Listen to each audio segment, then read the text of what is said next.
Okay, now to Warren, where taxpayers could end up paying more than $100,000 in fines if the state proves Mayor Jim Fouts held a political fundraiser with public money. And now City Council stepping in. Jason Colthorpe live tonight in Warren with more on what the council is trying to do here. Jason. Devin, they want to minimize the damage here. One councilman wants to go outside for legal counsel in the wake of this fundraising fiasco with the mayor's campaign. But he also is ready for the rest of council to stand up and lead if need be, as the mayor remains embroiled in two scandals now.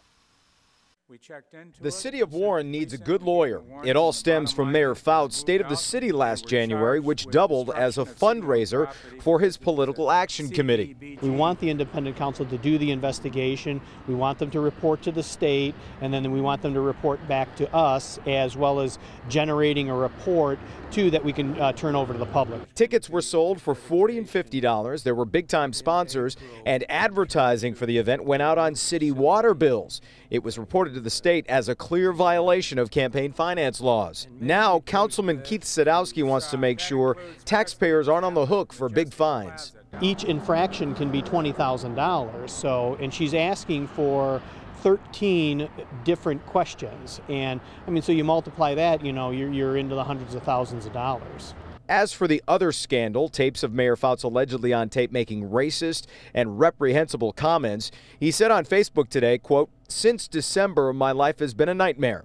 He goes on to say the number of lawmakers calling for his resignation has caused him great personal anguish. If he would just go and file a complaint with the state police, let them take a look at the audio tapes and determine, is this him on the audio tapes? Have the tapes been altered? You could put all this to bed. Many people with that same question. Now, Sadowski will make that resolution for the outside council here at the city council meeting tomorrow night. He says he expects discussion on that and everything else to be lively. We're in Warren tonight. Jason Colthorpe, Local 4. We certainly do. Jason, but why not let the city attorney handle all of this? A couple of problems with that. Number one, there isn't a city attorney. They do have an acting city attorney right now, but council's not very confident in that person because they feel they should have stopped all this to begin with. The second problem is that acting city attorney made a campaign contribution to Jim Fouts at that event for $300. So they certainly want to avoid the appearance, at least, of impropriety there. All right, Jason.